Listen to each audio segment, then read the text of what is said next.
शोरगुल और उलझन से भरे एक हलचल भरे गांव में रोहन नाम का एक आदमी रहता था। जीवन के बोझ से दबे होने के कारण वो खोया हुआ और खुशियों से कटा हुआ महसूस करता था। उसने खुशी की तलाश में कई रास्ते आजमाए थे, लेकिन उसे कोई नहीं मिला।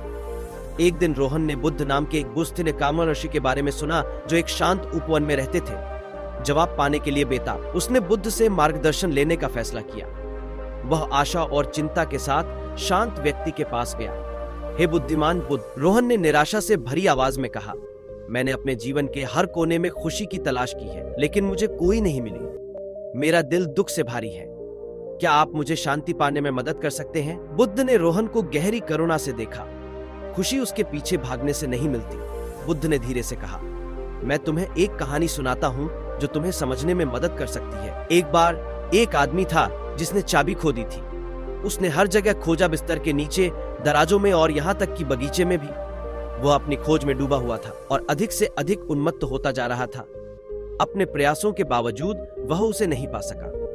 लेकिन जब वह आखिरकार थक कर बैठ गया तो उसने एक छोटी छिपी हुई दराज देखी जिसे उसने नहीं देखा था।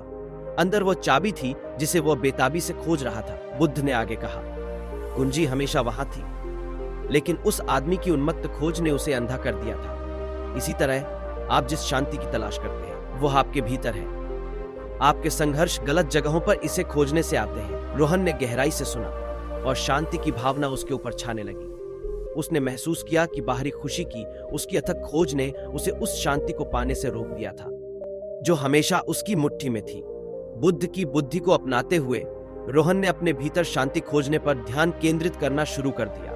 ध्यान और आत्मचिंतन के माध्यम उसने शांति की एक गहन भावना की खोज की जो उसे इतने लंबे समय से नहीं मिली थी।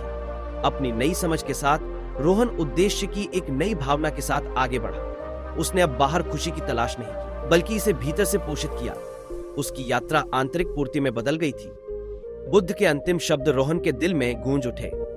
सच्ची शांति और खुशी वर्तमान क्षण को समझने और स्वीकार करने से आती है। भीतर की यात्रा ही सच्ची संतुष्टि का मार्ग है। और इसीलिए रोहन की कहानी कई लोगों के लिए आशा की किरण बन गई, जिसने दिखाया कि खुशी का मार्ग अपने भीतर शांति की खोज में निहित है। तो दोस्तों, उम्मीद है कि इस कहानी से आपको कुछ सीखने को मिला होगा। अगर यह कहानी आपको पसंद आई हो तो इसे लाइक और शेयर करें और चैनल को सब्सक्राइब करना ना भूलें। साथ ही नीचे कमेंट में नमो बुद्धाय जरूर लिखें। धन्यवाद।